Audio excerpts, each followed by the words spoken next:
the Dean of the College of Business, calling in here from Laramie. So welcome on a beautiful spring day. I'm joined here with me by our Assistant Dean, Steve Farkas, and he'll be speaking in a little while. You know, serving our communities and supporting Wyoming's economic development is one of the things we care a great deal about here at the college and university. And our seminar today is a good example of how we're trying to help the state. You have a little over 100 people joining us on Zoom today, so thank you very much for making time. We'll make sure that this stays to the 1 hour as scheduled. We know we're all busy, and I certainly hope that everybody that's listening today is staying healthy and that your families are well. So today's session is our second seminar that we have at assisting small businesses during the pandemic. Our plan here will be to offer additional sessions in the coming weeks with varying topics. If you have ideas for topics that you would like to hear about, there's a feedback mechanism on the website, and we would love to know your thoughts. The goal of our session today is to help connect you with business experts and to create a place for conversation around things that are important for helping businesses to survive during this terrible time. We're going to be providing information around how you can access cash as a small business, and specifically from the federal programs, one of which that was just recently re-released here earlier this week. So I'm joined today by 4 experts who I'd like to thank for being part of this. The first is Jamie Liberty. She is the CPA and a senior manager at McGee, Hernan Pies in MHP. Can you click the next slide, by the way? Tom Bass, who is the president of Wyoming Bank and Trust. Ann Nelson, the regional president for Western State Bank, and then Jim Drever, regional director for Wyoming Small Business Development Center. For our session today, we're going to begin with prepared comments from our 4 panel members. That should take right around 40-45 minutes. And then time permitting, these comments will be followed up by a question and answer portion facilitated by Steve Farkas. If you have questions that you would like to ask, please just put them in the chat feature of the Zoom link that you're on right now, and we will pass those along to our group and ask them here from Laramie. And if there are any questions we don't get to, we will put together a follow-up FAQ. They'll be on the website to help guide things. So with that brief intro, I will turn it over to Jamie from Cheyenne, and thanks for joining us, Jamie. Thank you. Thanks everyone for joining, and my goal is to talk to everyone about the Paycheck Protection Program first. I'm going to talk about what documents to gather and to get together before you go and talk to your banker to help you know what kind of things you need to put together in a spreadsheet or data that you need to collect. And then I'm going to talk about the employee retention credit for a little bit. And then lastly, I'm going to hand it over to Amy Stinson, and she's going to talk a little bit on the Families First Coronavirus Response Act and employers' responsibilities that they have to their employees regarding that.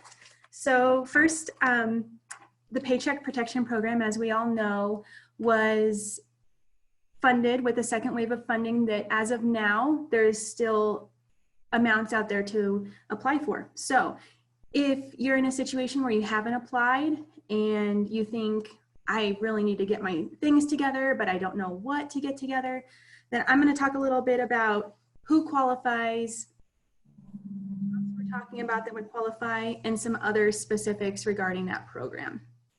So the Paycheck Protection Program is, of course, designed to infuse money into small businesses, being employers that have 500 employees or less, and other criteria that are listed on the slide. Additionally, sole proprietors, independent contractors, and other self-employed individuals are now eligible to apply for the loan as well. And the information that is used to qualify you for that loan would be your 2019 Schedule C. And so you don't necessarily, as far as I know, need your entire return completed, but they are going to want to see that Schedule C to know how much you are eligible to be given a loan for. And the amount of that is they're going to look at that Schedule C, and they're going to take that net income from your Schedule C, divide it by 12 months, and then multiply that by 2.5. So then you're getting about 2.5 of your net income granted to you as a loan. So then you get that loan, and in a little bit I'm going to touch on the loan forgiveness piece of the Paycheck Protection Program. If you are not a sole proprietor and you're a business operating as a partnership or an S corporation, or a C corporation, and you still meet the criteria above in the eligibility category, then you're going to look at the previous 12 months or the 2019 calendar year, and you're going to take your payroll costs and get your monthly average payroll costs from either the last 12 months or from the calendar year of 2019, and get your average monthly payroll costs and multiply that by 2.5, and that would be the amount that you would be eligible for a loan. And in the beginning, we weren't quite sure what payroll costs were, and we now know that payroll costs is your gross payroll. So you'll use that number. In addition to that, you'll use your group health care, insurance premiums, retirement contributions, and that would be what would be considered your payroll costs. The payroll cost is limited to $100,000 for the year for the gross payroll. And in addition to that, you get to add the benefits that I just talked about. So, I mean, really for a lot of people, this is going to be a big deal for them to get some money. You can go to the next slide. What I've got here is a nice little flow chart to take you through a series of yes or no questions to determine whether your organization would qualify for this loan. A lot of you probably have already applied, some of you may not, but I thought that this little flow chart might help you in your decision making. Basically, what I just talked about, if you have less than 500 employees, which of course has a definition in itself to go for, but if you can get to the answer of may apply for the PP loan, then we'll take you to the next slide. And this is the big question that is on everybody's mind now, that a lot of the funding has been granted, and now we're in the situation where you may have the funds or you're about ready to get the funds. The whole point of the program, of course, is for you to receive loan forgiveness, which is the exciting part about the Paycheck Protection Program, that you'll get this money. And as long as you follow these set of guidelines, and of course, there will be more additional guidelines to come out regarding loan forgiveness and what documents you need to give to your lender. However, the following are things that we know related to loan forgiveness. We know that the loan forgiveness, the funds must be used in an 8-week period following the loan origination date, which we know is when you get your first distribution from the loan, and you use that money for the following costs. So payroll costs, which would be that gross payroll that I had described earlier, the interest payments outlined in the second bullet, leases, utilities, and my last bullet point for the self-employed folks that I talked about in the first slide, we know that the forgiveness piece is $852 of the 2019 net profit. So what they consider that is basically a income replacement figure. And you need to spend that money in those 8 weeks on those items. And we know that 75% needs to be for payroll costs, and the other 25% can be for the other items outlined, like the lease, utilities, and interest. And in order to receive the loan forgiveness piece, there are certain guidelines that you need to follow with making sure that you retain the employees at the same or near current salary levels that they were, and also your full-time equivalents. And we know a little bit about employers are allowed to rehire employees. I think we're going to probably get more guidance in that area when a new set of FAQs come out, but for now, this is what we know. And then we also do know that if you received a $10,000 advance from the EIDL loan, that it will be deducted from your loan forgiveness. I know a lot of people are using spreadsheets and other items to track their 8 weeks of costs. So that would be beneficial as well. And next slide.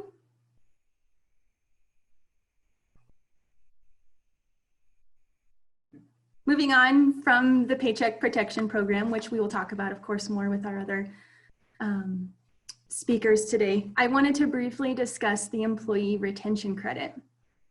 So the Employee Retention Credit is a payroll credit that would be eligible to employers who did not take advantage of the Paycheck Protection Program, or maybe they weren't qualified to do the Paycheck Protection Program. There could be eligible for an Employee Retention Credit. Now, there are some criteria to being able to take the Employee Retention Credit. So you need to have your operations either fully or partially suspended. You need to have a 50% drop in gross receipts in your first quarter of 2020 compared to 2019. If you meet that criteria, then you could have a 50% of wages paid to your employees up to $10,000. So a max credit of $5,000 and throughout the rest of the year. If you are an employer that has over 100 employees, then it would only be to the employees that aren't able to work. But for those small employers, they would have it eligible for all of the people that they pay. So you also can't count the wages that were paid and you received a credit for the FFCRA that Amy Stinson is going to talk about next, which was a nice segue to her. Hello. So on April 1st, 2020, the U.S. Department of Labor announced a new action regarding how the American workers and employers are going to benefit from the Protection and Relief Order by the Emergency Paid Leave Act and the Emergency Family and Medical Expansion Act, which are both part of the Families First Coronavirus Response Act, better known as the FFCRA, which Jamie was just speaking about.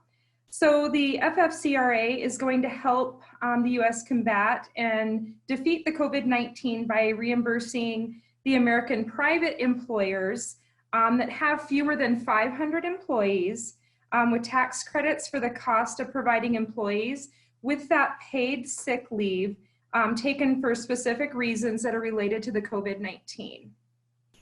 The legislation will ensure that workers are basically, they're not forced to choose between their paychecks and their public health measures needed to combat the virus, while they will still be reimbursing the businesses. If you go to the Department of Labor website, there's some things that are pretty important on there. On April 1st, it was mandated, the Department of Labor asked all businesses to post a poster that showed the employee rights. You can go ahead and just print that off of the Department of Labor website. If you haven't already done that, you should get that on your bulletin board next to like your wage and hour information and such. And if you have remote individuals working off-site, you should send that via email so all of the employees do see what their rights are. The other thing, a lot of employers had a lot of questions and there were a lot of definitions that weren't defined in the Act. You can also go on and look at the FAQs on the Department of Labor website, which defines the FFCRA a little bit more. And then there's also a couple of fact sheets that you can actually take a look at for the benefits for the employers and the employees. And there's one more slide related to this if you want to advance. That one was going over the FMLA plus, and this one is the emergency paid sick leave. I think they'll post this to the college website if you guys want to look at that in more detail, but I thought it was a great overview. Thank you, Amy. You're welcome. And Tom, we'll hand it over to you.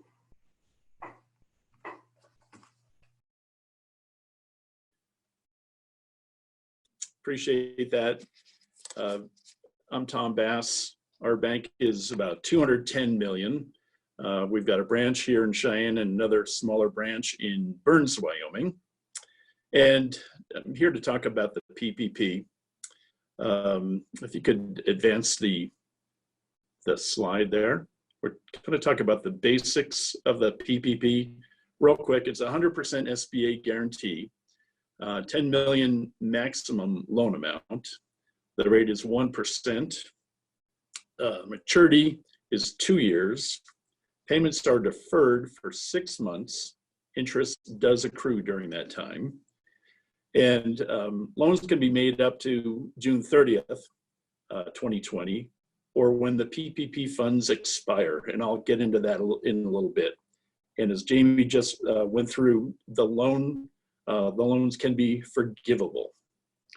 And loan disbursement must be done 10 calendar days after getting the SBA loan number.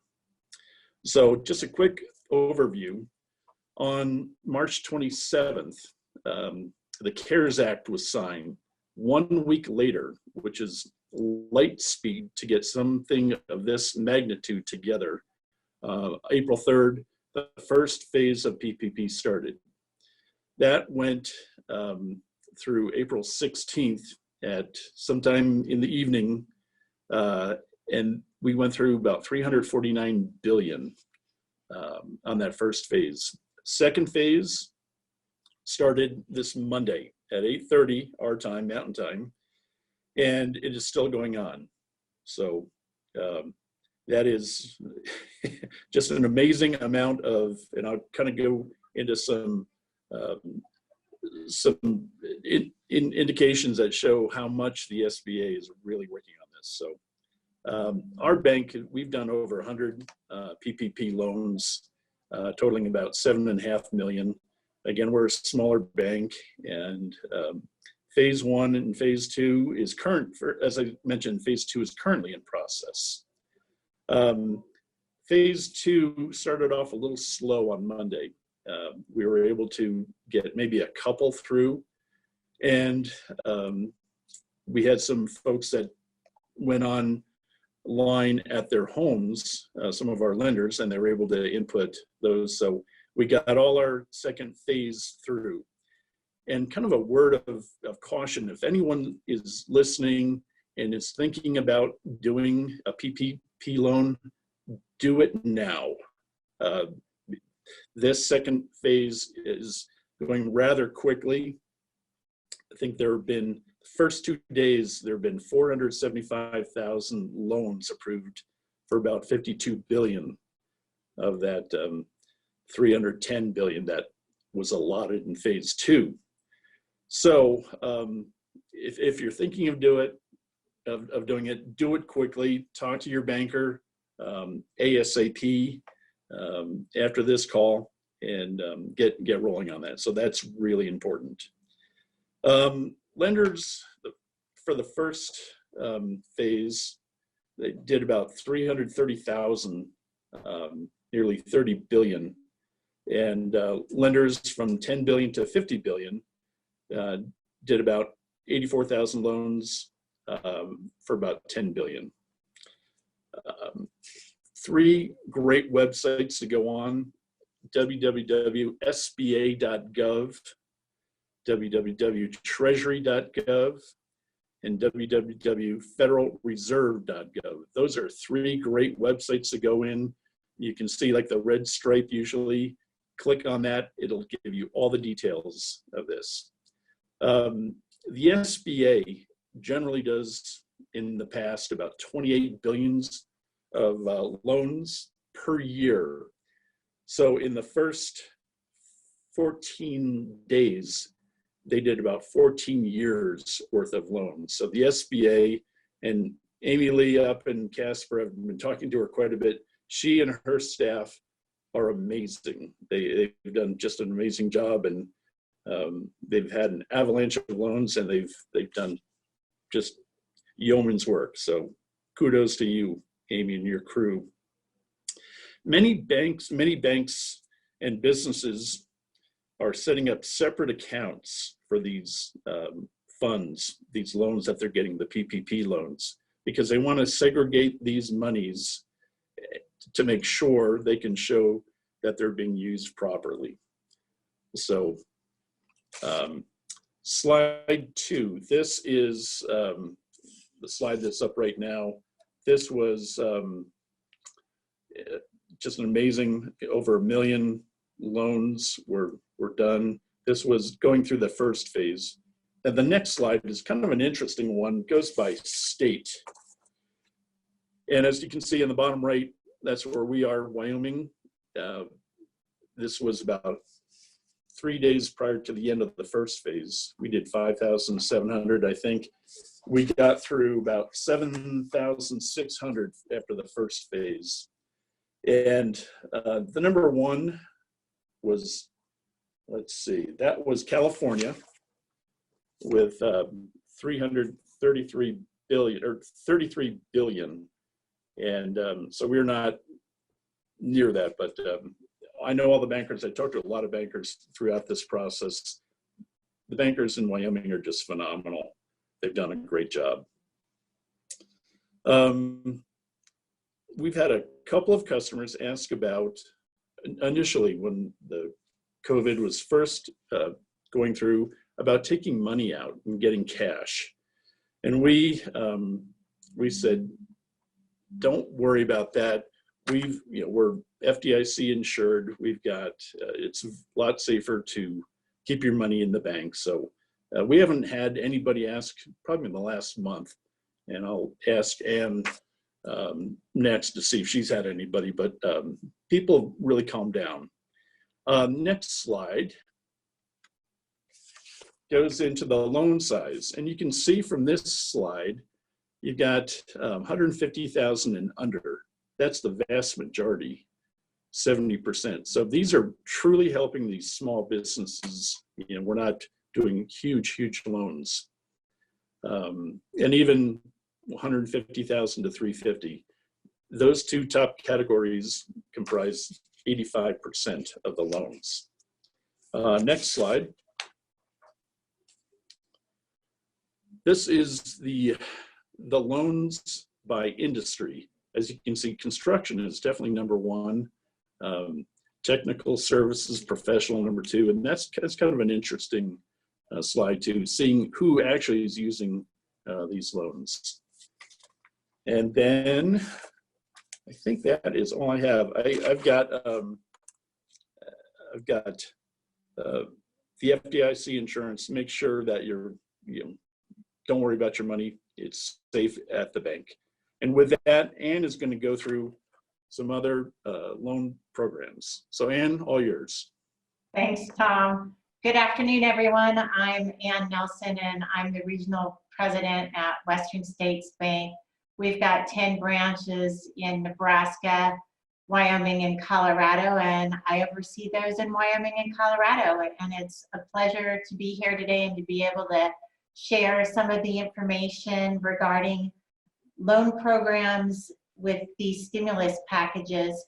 And I'm going to talk about two specifically, but before I do that, some of our businesses that are listening now may find themselves in a position where they haven't had to consider a loan, taking out a loan in the past. They've had sufficient capital. They're a sole proprietor or an independent contractor or a nonprofit where they've relied on their own existing revenues or their own reserves.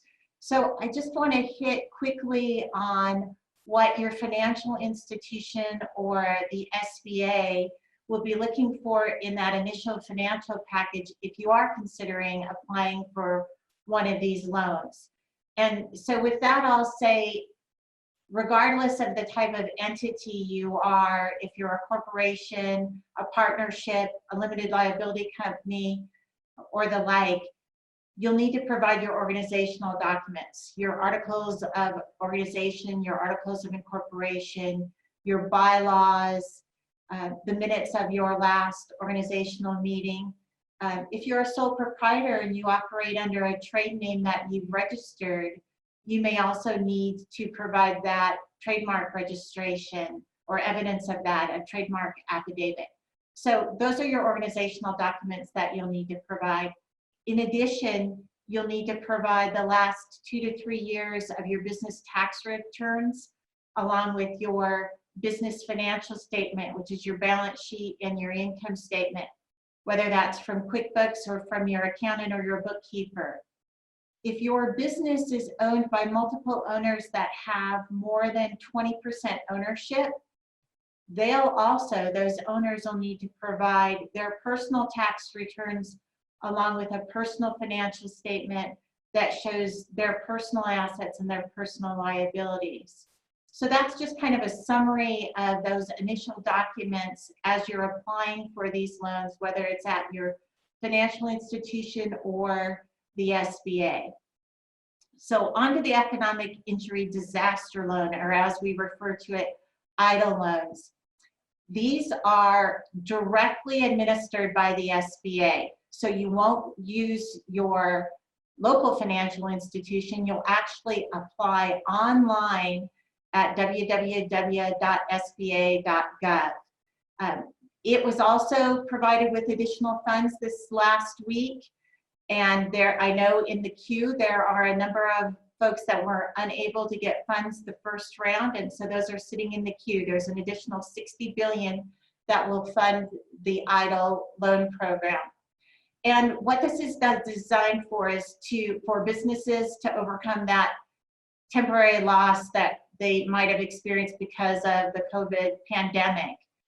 And so, but it can be used for where the Paycheck Protection Program has limitations on how those funds can be used for. The EIDL can be used for inventory, any working capital need, operating expenses, equipment purchases, real estate payments. It can even be used for payroll. So a common question we get is, can you have both a Paycheck Protection Program loan and an EIDL loan? The answer to that is yes. You just can't use the EIDL loan for payroll purposes or any purpose you used it for in the PPP. So the short answer is yes. It also has a forgivable feature up to $10,000 with the emergency advance. Again, if you've already obtained or are obtaining a PPP program and it's forgivable, this will not apply, but it does have up to $10,000 in emergency relief. You can borrow up to $2 million, and loan terms can be as long as 30 years. The interest rate is 3.75% for businesses and 2.75% for nonprofits. The two things that you need to be aware of to qualify for it: approval is based on your true economic need. What was your loss associated with the pandemic? And then your credit score. So those are the two items that it basically relies on. And then again, eligible, same businesses are eligible. Again, apply directly online with the SBA at sba.gov. Kat, next slide. The other loan program that I want to talk about today is the Main Street loan program. There are actually two sides to this, but I'm going to mainly talk about the new loan facility. They also offer loans on top of an existing loan that you may have. This is administered directly through participating lenders. It is partnered with and funded through the Federal Reserve Bank. This is really geared towards mid-sized businesses that would not be eligible under PPP or the EIDL loan program due to their size. As a business, you can have up to 10,000 workers and $2.5 billion in revenues, which is considerably larger than those small businesses that are served by the PPP program or the EIDL loan program. Really, a main purpose of this is to make credit, keep credit flowing and make it readily available. But if you're considering this particular loan program, you do need to keep in consideration that you have to make a reasonable effort to maintain your payroll and retain workers. It's really, we're trying to keep the economy going with these stimulus packages, and this is one way we can do it. Because this is to mid-sized businesses, the loan sizes and limits are much larger. So loan size of anywhere from $1 million to $25 million. It is an unsecured loan, and the interest rate is based on the SOFR rate, the secured overnight financing rate. And it's margined, and that's up to your lender. You can again defer payments up to a year, and it is repaid over 4 years. It's been available since April 9th, and funds are still available, so you'll need to contact your local banker and see if they're a participating lender. Next slide, please. So those are the two major loan programs. But if you're a business and you don't want to incur any additional debt because you have existing loans, but you just need a little bit of relief, there's some other options perhaps available for you. Most lenders are allowing some COVID-19 related relief, with many offering up to 3 months of payment deferrals on term debt. So if you've got a commercial business loan, your bank, contact your bank directly to see if they offer this. They could offer up to 3 months of payment deferrals, so you wouldn't have to make those payments for 3 months. Some are also offering interest only options, and really it's just meant to give you a little bit of cushion, a little bit of relief. If in fact you have an existing SBA loan instead, and it's a 7A loan or a 504 loan or a microloan, the SBA has some actual debt relief where the SBA will actually make your payments for you for the next 6 months. So that's even better than payment deferral. One note of caution, if you do have an existing SBA loan, it does have to be current. But in addition, if you've got that loan set up on automatic payments, you need to contact your SBA lender and have them remove the automatic payments feature so that it's not being taken out of your checking account, that the SBA can make those payments for you. So with that said, we've got a number of opportunities and resources and tools for our businesses, both small and medium size, to avail themselves to kind of take advantage of during this period. So with that, I'm going to turn it over to Jim at the SBDC. All right, thank you. Yes, I'm the Regional Director with Wyoming Small Business Development, and today I'm just going to introduce our organization quickly, some of our services, and then as an advising organization funded by the SBA, we spent a lot of time working with businesses this past few weeks in disaster lending. So I've titled that slide where I'll kind of give an idea with what we're seeing happen, what to expect when you're expecting. I thought that was appropriate. Anyway, next slide, please. So the Wyoming Small Business Development Center is funded in part by the Small Business Administration and also the Business Council, and we're housed here at the University of Wyoming. We have 7 regional offices around the states, and we provide at each of those offices through every county in the states what I would call general business services, helping with business plans, figuring out rules, regulations, general business advising. And then in addition to that, different people throughout our network have different areas of expertise. So I'll highlight a few examples of those quickly, but also we're part of the Business Resource Network. So Manufacturing Works, Wyoming Women's Business Center, and others.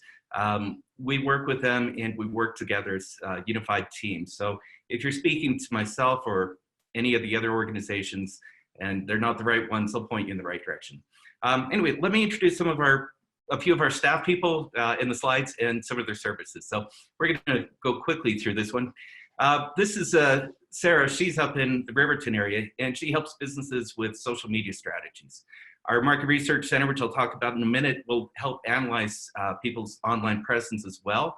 And just on a note, we are having a free webinar on social media on the 7th. So WyomingSBDC.org is our website. I think I've got that later on. Next slide, please.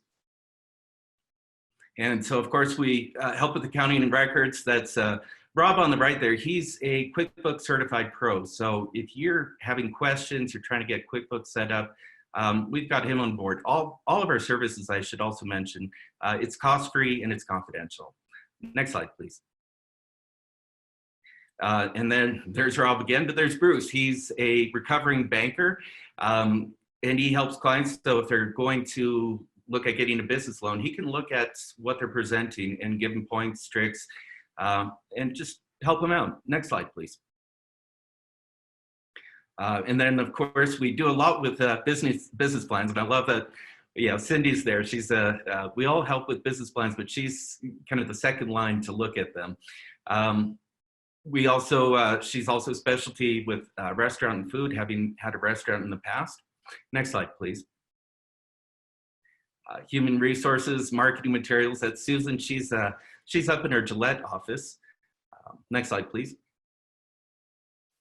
I don't know that guy on the right, but John, he helps with international trade. It's another one of those areas that comes up. Next slide, please. And yeah, I spend a lot of time helping businesses across the state when they have cybersecurity issues. I get phone calls sometimes that are, I think I've been hacked, or I've got this app, is it secure? And I usually take on hands-on approach and try and help them out. Next slide, please. We have a market research center. We have 3 market researchers that can help out with a lot of different services. Next slide, please. And looking at some of those services, I mentioned the social media analysis. They also do a terrific job on looking at people's websites. Now, I know in this time, a lot of people are focused on financial side, but this is a really good time to up your website game, whether that's e-commerce or otherwise, and we can help you with that. It's also a good time to look at your market, maybe retool your business plan, retool your business model, and that's something we can help you with. Next slide. And they have a lot of different resources, as I like to point out at the bottom one, and more. And so with market research, I always err on the side of, ask the question. They might not have an answer, but usually they come up with an answer, and it's pretty amazing. Next slide, please. We also have the Procurement Technical Assistance Center, PTAC we call it. They help out with government contracting. Next slide, please. We have Andrea Lewis and we have Janine, who just joined us recently. Next slide, please. And they can help out with different registrations. So parts of our state are historically underutilized business zone areas.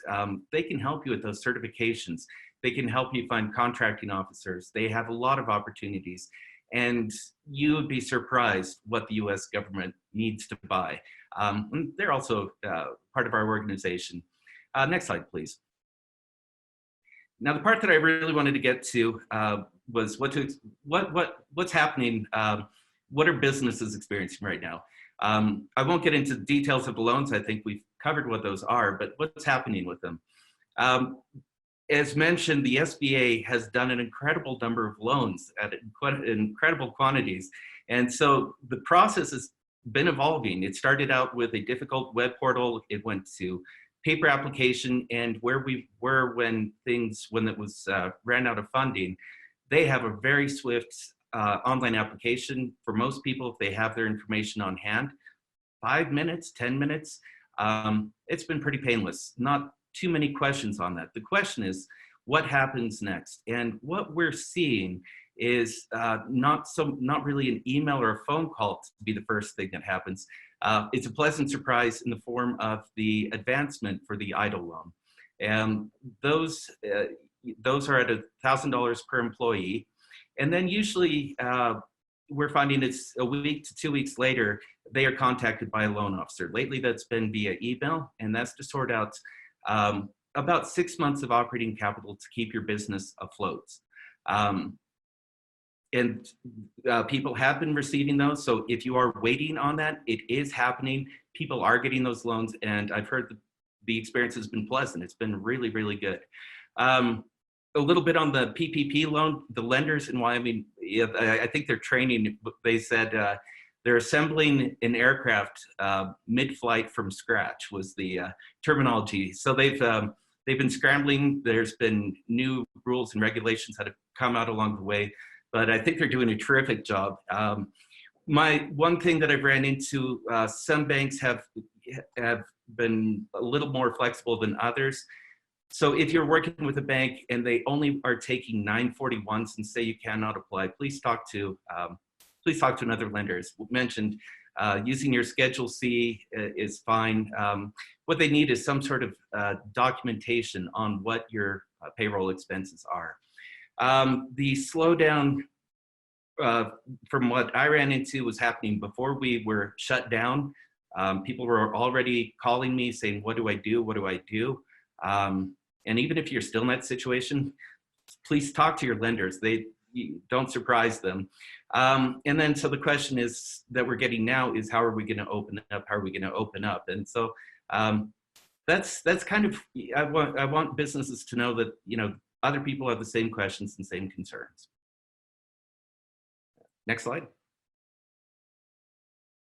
Thank you.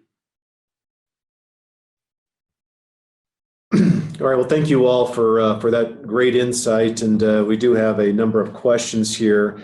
And Jim, I'm just going to start with you since you wrapped up with us, and there were some questions around with everything you shared regarding resources available at the SBDC. What is the best way to access those resources? WyomingSBDC.org. Just head to the website. There's information on trainings, and you'll also see, you click to register. It's a quick form, but within a day or so, you'll get contacted by somebody in your region, wherever you are in the state. We've been meeting and doing things online for years now, so we're very comfortable helping with Zoom, telephone, whatever it takes to help out. But I would head to the website first.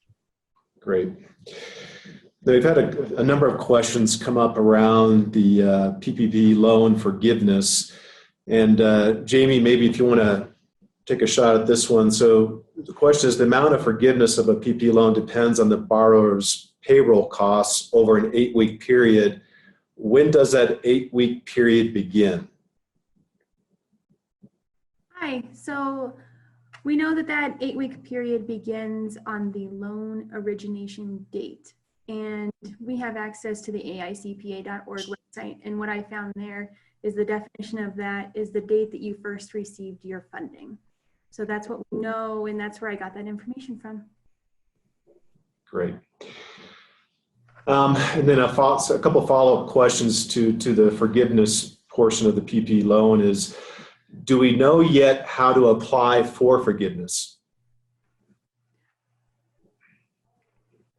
So I'll just say that I think they should be working with their banker. I'll let one of the two bankers speak to that.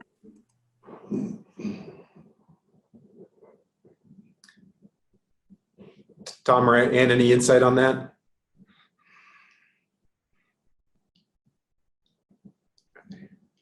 Tom, do you want to take that? We've been talking with the SBA on a regular basis. So the rules kind of keep coming out. And as Jim was saying, we're kind of building this plane as we're flying it. And so I think, and Ann, you might have some more information on the forgiveness, don't you? What we're trying to do is just give guidance as far as tracking it. And we're in the same boat you are, Tom. We're waiting for further guidance from the U.S. Treasury. The intent is to have our borrowers provide that information to us in that week 7 or 8 of their, after it's originally funded, and begin processing that. It does have to be reviewed by the lender and then submitted for funding by the SBA for forgiveness. And thanks, Ann. And I think, as I mentioned before, make sure that you keep track of all these funds. As I said, a lot of businesses are opening up a separate account to put these monies in, so they have a clear understanding of where the money came from and where it's going. So that might be another piece of good advice for businesses. Yeah, and Tom, if I could just, because there was a question, because I believe you had referenced something along the lines of, segregating your funds when they're received. any recommendations, or maybe the group, any recommendations on how to best go about doing this? You know, as I said, a lot of folks are opening up a brand new checking account, and they just open up a new checking account. The loan proceeds will go into that account, and then they can kind of see exactly where those funds are going and coming from. And then if you choose not to open a separate account, just know that document, show your payroll costs, show your interest or utility costs, because that'll be required for the forgiveness piece. Exactly. Yeah, that's great timing on that, because again, we had a question here, and again, any additional guidance you could provide relative to, you know, when the time comes, how I prove that I kept my employees on the books so that loan is forgiven. So you can do that through your 941s if you're filing those. You can do that through, if you use a third-party processor of your payroll, you can use those to show the number of your employees and their compensation. That documentation piece is really big. Same thing with your insurance costs or any of those other extra benefits that can compose your payroll for forgiveness. And then, you know, as we think about trying to track all of this activity, is there by chance a template spreadsheet or some sort of a document out there that could serve as guidance for companies to follow to make sure they're checking all those boxes? This is Tom. I have not seen one. Ann, have you seen anything like that? One of our customers had their accountant provide one, and we asked to continue to be able to use that. So I can provide that to the college, and you can provide it to those that are on that might need it, Steve. Okay, terrific. You know, and I think, again, what Ann was talking about, document. Make sure you follow every penny of where that money is going. So I've got a question here. So I applied for a stimulus package and was denied. Any insights as to other resources I should be looking at?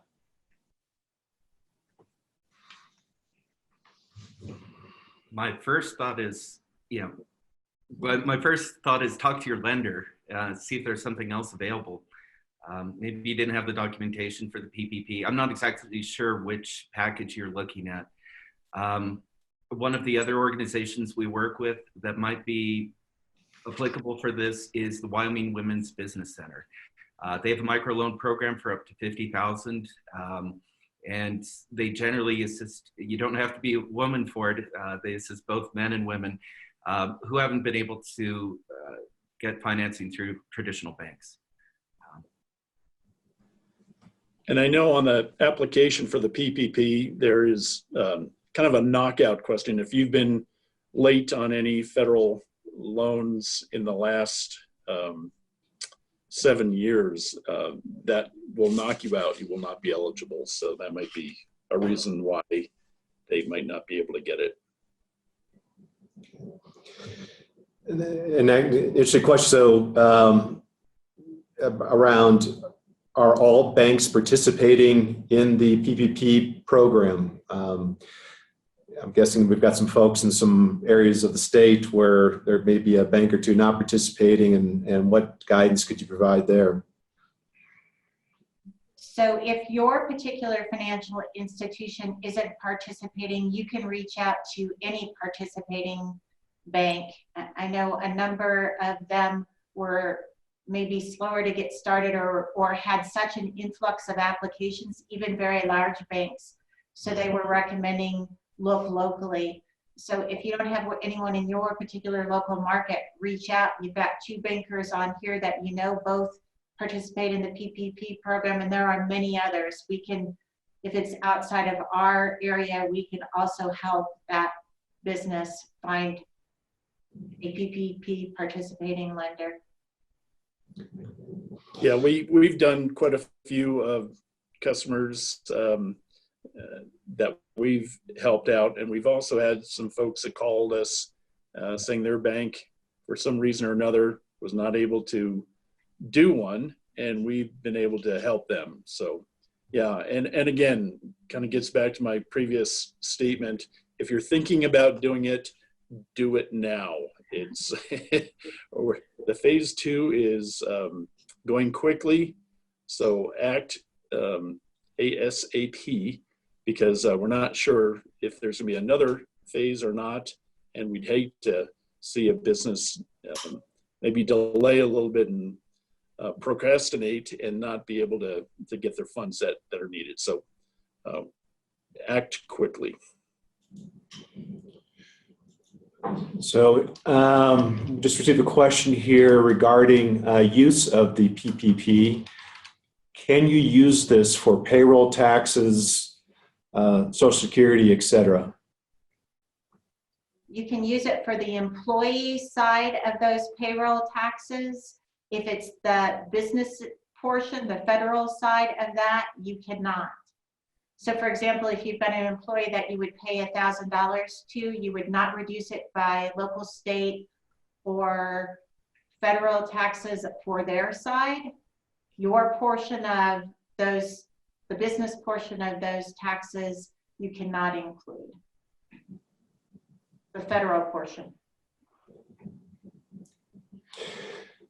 Okay, and then kind of back to the topic of forgiveness, to make sure that you increase the probability of satisfying the forgiveness guidelines. As a sole proprietor, what is the best or safest way to calculate the eligible loan amount?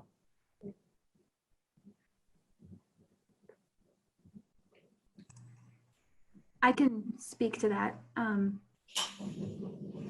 Proprietors use their 2019 Schedule C to determine their qualification for obtaining the Paycheck Protection Program loan. And I mean, of course, along with that, you would save all of your receipts and bank statements and everything related to what you would normally have to produce that Schedule C. Ideally, a set of financials to go along with it. Okay. And then as we think about calculating our payroll, do we include benefits, taxes like FICA, or any other components in our that we show on our books? Yeah, so payroll costs is gross payroll. So that would be for the employee remits their portion of their payroll taxes. And so that's included in that gross payroll number. So when the employer pays those payroll taxes, they're really doing it on the employee's behalf. And then along with that would the qualified group health plan expenses would be added to that, and retirement benefits. And so Jamie, is another good question for you. Yeah. So this individual received a loan. How do they best go about accounting it for that loan on their books?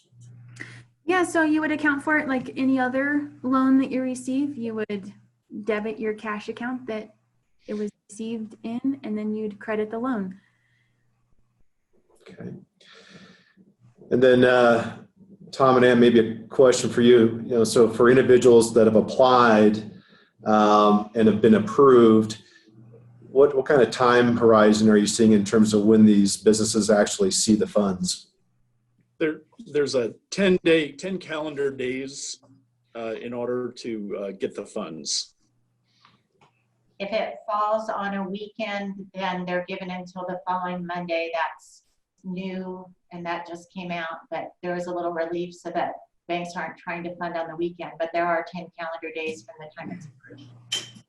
And I know Ann and I would be happy, if anybody wants to give us a call, we'd be happy to talk to folks. I got a couple of calls from the first session we had a little while ago, so I know Ann and I would love to field those calls and Help out people individually. So, in addition to the loan forgiveness, as far as the taxability is concerned, we do know that the loan forgiveness is not taxable income for taxes. One thing that we are actually a little unsure about, though, is if the expenses related to that loan forgiveness are deductible expenses. So it's something that we need guidance from in the form of regulations or Q&As to know about that. So.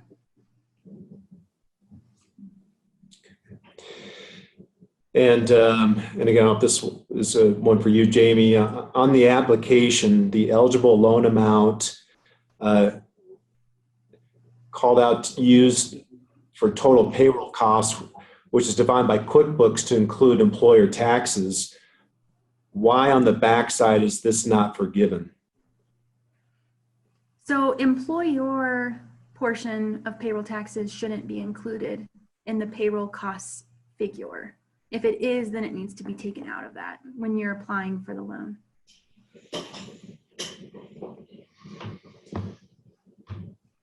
Okay. So this one would be for the group. So I have a seasonal business that normally is just starting up now. How do I calculate my eligible payroll?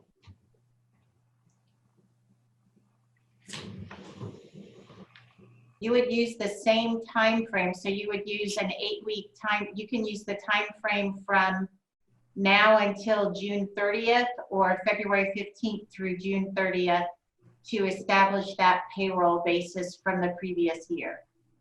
Okay.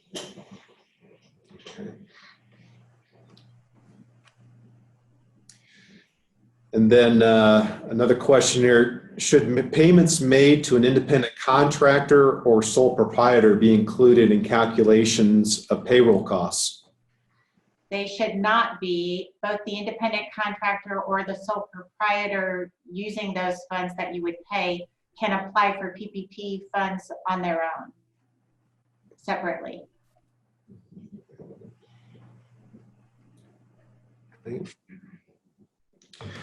And then I think we've got time for maybe one more question here. And again, it looks like the payroll forgiveness topic is a hot one today. And it says this person recognized that it may depend on the bank, but is it likely that businesses will be able to apply for forgiveness as soon as the 8 weeks are up? So the easy answer to that is yes. However, the SBA, I believe, has up to 90 days to review that once the lender has certified it that it's forgivable, and then actually forgiven it. So it could take up to an additional 90 days after that. We don't have all of that information yet, and it's yet to be determined exactly how all of that will work.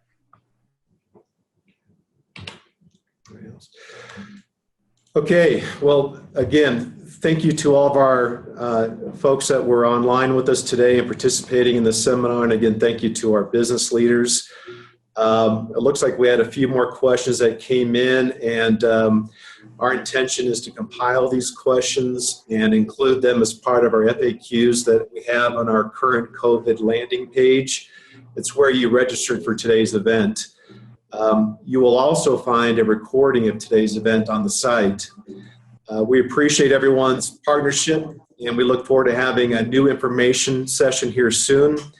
We'd also ask you all to please look for an email survey that'll be asking for feedback in addition to ideas that you'd like to see us include in future seminars. We hope you have a great rest of the week and continue to stay safe. Take care, everyone. Thank you.